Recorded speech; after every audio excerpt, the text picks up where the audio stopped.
Hello traders, my weekend video. I typically do these Sunday morning or Monday mornings and stuff, but wanted to give you an idea of some of the things I'm looking at. First of all, I'm more than happy to share my drawings and charts and stuff.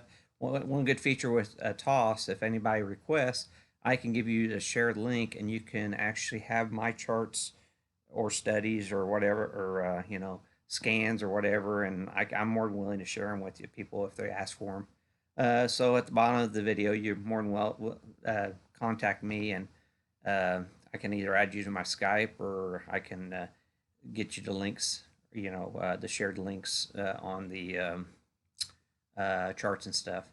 But let's get into my charting, and I went and updated a lot of my charts this weekend. Spent some time doing my research, and so basically, what I'm thinking we're going to do this week, I think we're going to have the 40% off all-time highs on the S&Ps, and basically we were breaking down on volume away from the 30% mark on Friday, and I think this is the ultimate goal. We're going to be coming into the midline on the this is from the 2009 correct bull market, and this is the primary trend line for the markets.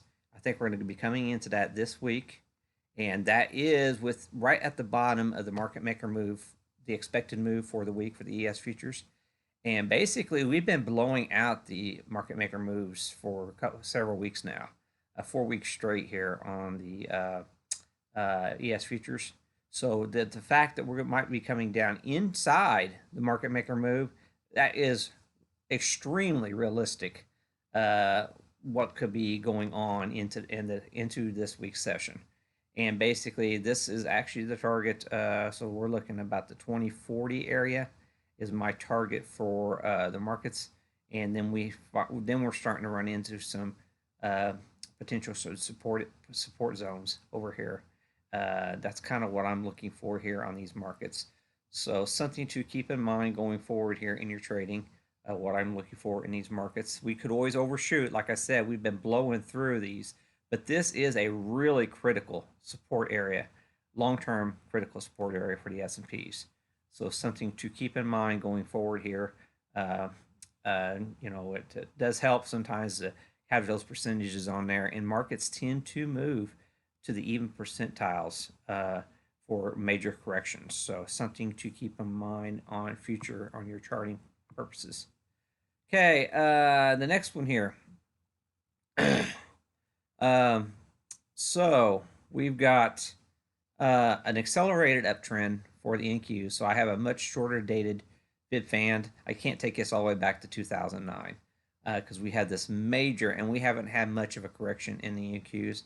So basically, any further correction, we're probably going to have extreme relative weakness in the Qs versus some of the other majorly oversold areas.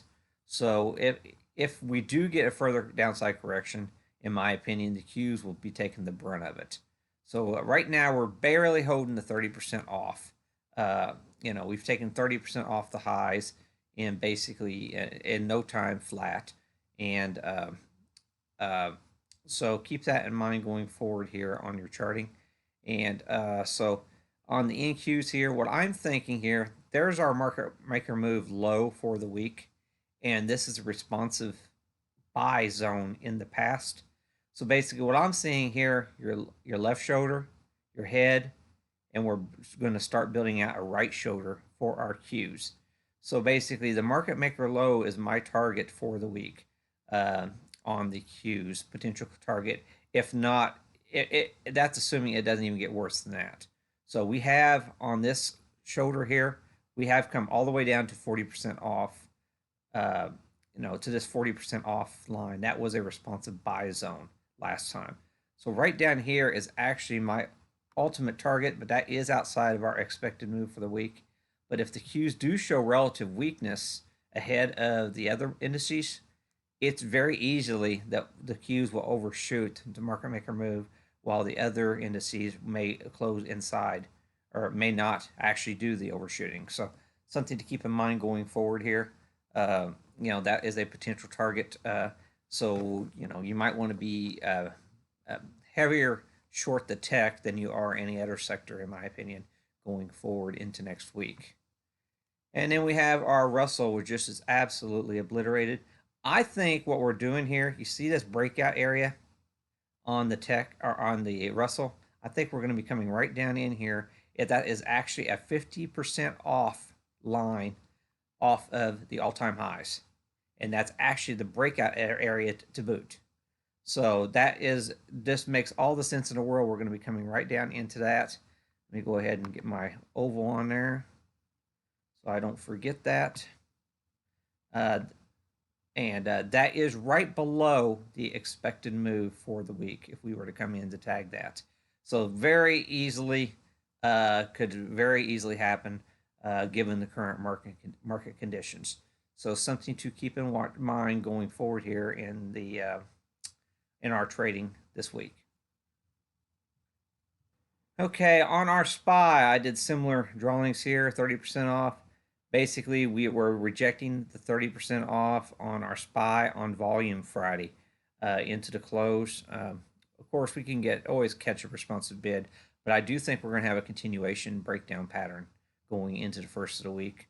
Who knows? Tomorrow morning we might be all green on the open, but there was a little less bad news out of Germany. Mentioned in the chat room there. But I'm still thinking ultimate goal, this 50% fib fan from 2009, that is where prices are wanting to go on this massive down leg before we get any type of responsive bounce.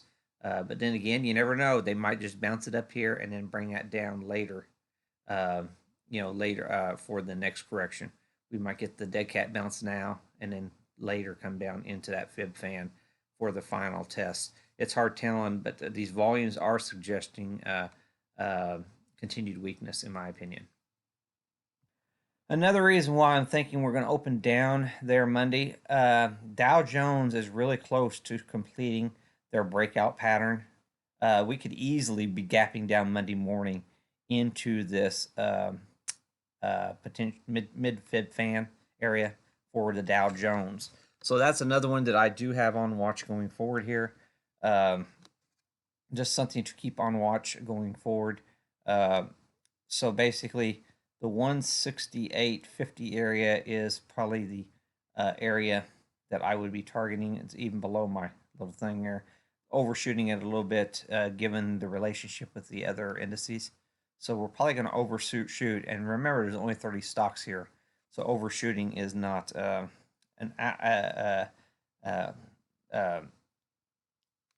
it's quite possible with only 30 stocks to overshoot to the downside.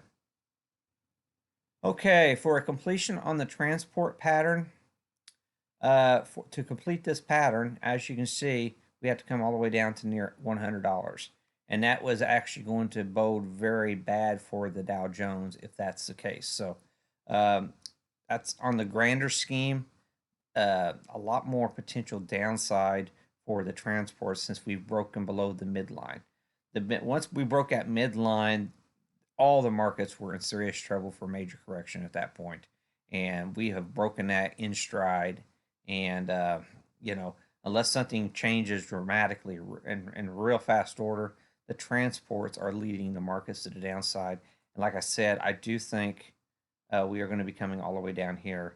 So we are way, way far from being out of the woods, in my opinion. Then we have our XLF financials. Give me 1 second here. Okay, let me put financials into some context here. First of all, we've never went to 0% interest rates, so that's just absolutely horrible for these financials. The last time we caught a responsive bounce in this area was way back here in 2001 on my chart, on my weekly here. We did manage to catch a responsive bounce there. I'm not so sure about that. I mean, I think the conditions are a lot worse for the banks, in my opinion, right here, right now. But basically, the hard floor has always been down here. So basically, if the markets were to sell off the market maker low for the week, this is really in the cards for the financials going forward here, in my opinion. So something to keep in mind. Financials are going to lead price, so we just got to keep a close eye on that. Who knows? We might rally big time to the upside, but I'm still leaning to the downside on basically the patterns that I'm seeing here on these markets. Okay, we've passed OPEX now. We're going into a new week, and what I noticed Friday is how they were trying to hold the tech up and rally the tech at the beginning of Friday, and towards midday they decided to start dumping tech into OPEX. That to me is quite a bearish signal for the technology space. And the important thing is, from the 2015 massive rally in our semiconductors, we crashed down right on the midline to finish out the month, the option expiration. We went right into support to finish that out. To me, this is very bearish.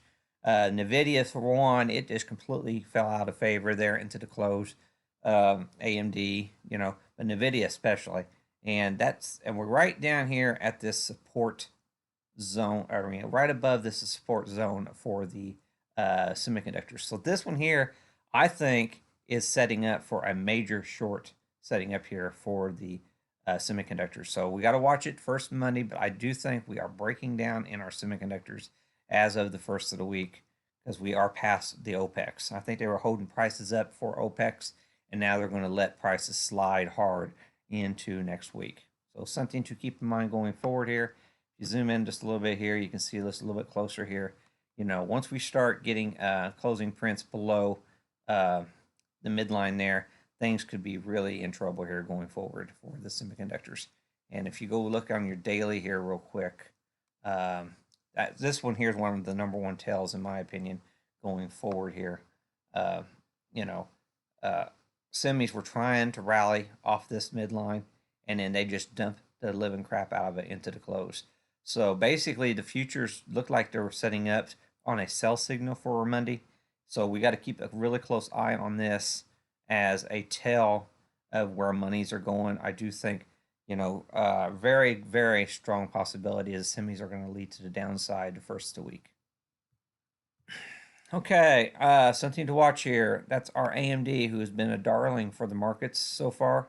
If the semis are breaking down here, I am thinking this week, well within expected move for the AMD.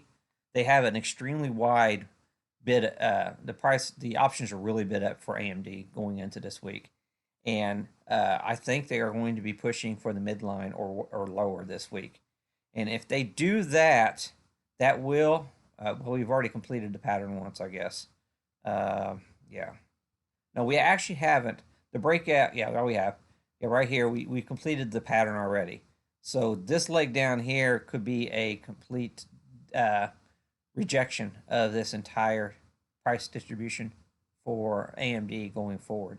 So we'll see what happens here going forward this week, but I do think that's ultimately where they're headed for AMD, going to here or lower before the week's out. And as you can tell, they typically this becomes an oscillating line in the past for the midline. So that's something to keep on watch for your AMD going forward this week. Apple. Okay, things I'm seeing with Apple here. Excuse me. Basically, we rallied up from right about here for Apple. We came crashing down on Apple into what may be a support area. That is a monthly volume point of control for Apple. But trend lines are very important as well. And if the markets are gapping down, Apple's probably going to gap down with it. But this is a broken pattern. We've broken the midline on Apple, given us a sell signal for Apple. So it would be very easy for Apple to completely fall out of bed here. So something to keep on watch going forward in our trading. And so keep in mind, anytime we get between the 238, the 238 was the breakdown point. So we broke down Friday below the 238. So now, typical head and shoulders, we could actually see a move almost double from here. basically from 240 to 327, we could actually potentially see a 70 point move lower on Apple from here. So keep that in mind going forward in your training. That puts you all the way down to 170, and that's right here, this swing low for Apple, since we do have a breakdown alert for Apple going into next week. Okay. Microsoft. Okay. Another one. Basically, we've completed this rapid up move pattern, and we are on the midline as we speak, potentially opening Monday on a sell. We could be breaking this consolidation area Monday morning. Basically, we were down 3.5% on the Dow Jones as we speak. So, moving down to the next level here. This here is the primary back test of this entire consolidation zone. So, this here is giving me a continuation bearish signal even for Microsoft this week. Okay. Facebook. Now I'm doing the major players here in tech, just to give us an idea, a better idea of what's going on these markets. And basically, we're still above the midline on Facebook. So, like I said, if the markets do decide to sell off, I mean, a test in the midline is actually the support. In my opinion, the midline test is the main support for a potential bounce scenario, which here lately, even the midlines aren't even holding. So keep that in mind going forward here. We haven't even had the midline test for Facebook given, so that's a more bearish chart. And then we had the Nvidia, which I loved it Friday as a short, and basically it came up here. I managed to get a really nice, and they were pump jacking up this week's options on the put side. I managed to get in before the big, had a really nice scalp on the trade. But basically, Nvidia looks like it is breaking down. So we are on the bearish side of the midline. So we'll see how things open Monday, but things are not looking very pretty for the semiconductors, in my opinion. So that just gives you a quick rundown. I hate to be all bearish and doom and gloom, but bottom line is we know the world we live in right now, and and it's probably going to be another week or two of data before people are going to feel more confident about tiptoeing back into this market. So just keep that in mind going forward here. Like the video if you like it. Please leave comments, and like I said, I'll share stuff with you if you ask for it. But that just gives you a pretty close rundown of what I'm seeing. I'll have a morning video around 7 o'clock in the morning, and then I will go over what price actions actually happening in the morning session. Thanks a lot.